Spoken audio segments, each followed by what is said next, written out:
Aujourd'hui, on s'attaque à un sujet vraiment critique. Une crise qui impacte des millions de personnes au Sénégal. C'est une situation dont on ne parle pas assez, mais qui a des conséquences bien réelles. La crise de l'administration publique. Et vous allez voir, les chiffres sont plus que parlants.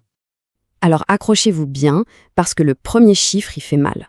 Ce n'est pas juste un peu de mécontentement, non, on parle d'une majorité écrasante. 89% des citoyens se déclarent insatisfaits du système. C'est énorme, c'est presque tout le monde. C'est le signe d'une vraie fracture. Et cette insatisfaction, elle a un prix. Et quel prix? Chaque année, cette lourdeur administrative coûte à la nation 2,5 milliards de francs CFA. C'est de l'argent qui part en fumée, en perte de productivité, en coûts directs. Bref, c'est une hémorragie financière qui ralentit tout le pays. Et puis, il y a le temps. Le temps qu'on perd.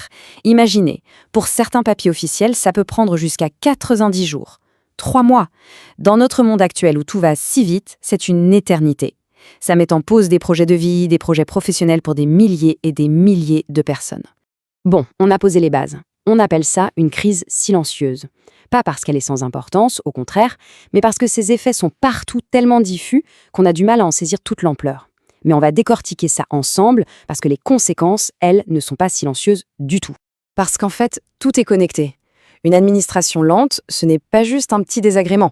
Non, c'est un frein direct à l'économie, ça détruit la confiance entre les gens et leurs institutions, ça laisse de côté ceux qui n'ont pas accès au numérique, et en plus, ça abîme l'image du Sénégal à l'étranger. C'est un véritable effet domino. Et au milieu de tout ça, il y a l'humain, notamment les Sénégalais qui vivent à l'étranger. On parle de plus de 3 millions de personnes qui sont directement pénalisées. Des démarches qui demandent d'être sur place, des délais impossibles à gérer à distance, c'est comme si on les mettait de côté. Bon, le tableau est assez sombre, on est d'accord. Mais, et c'est un grand mais, face à ce problème, une solution a vu le jour. Une alternative pensée, conçue et développée au Sénégal, pour le Sénégal, et qui met un point d'honneur sur la souveraineté. Alors, maintenant qu'on a bien cerné le problème, voyons cette proposition de plus près. Et attention, cette solution, elle ne sort pas de nulle part. Ce n'est pas une idée lancée hier matin. Derrière, il y a du solide.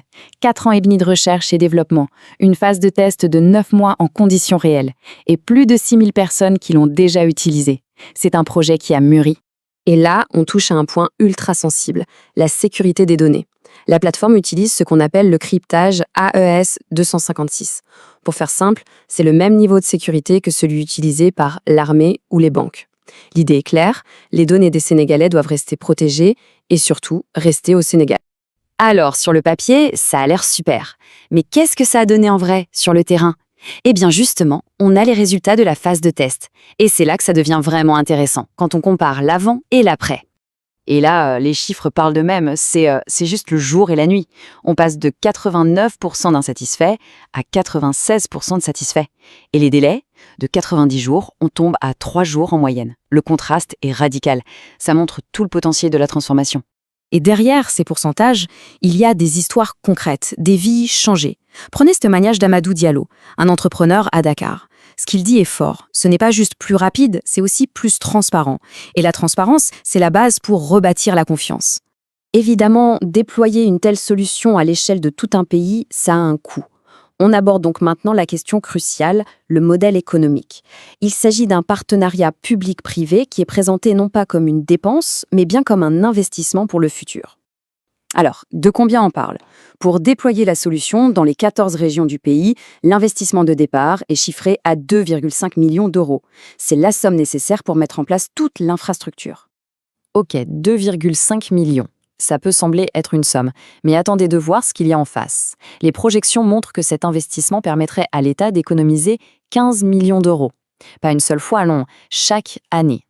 Visuellement, c'est sans appel. D'un côté, on a la petite barre de l'investissement de départ, et de l'autre, la barre immense des économies réalisées tous les ans. Le calcul est vite fait. C'est un argument financier extrêmement puissant. En jargon financier, ça s'appelle un retour sur investissement.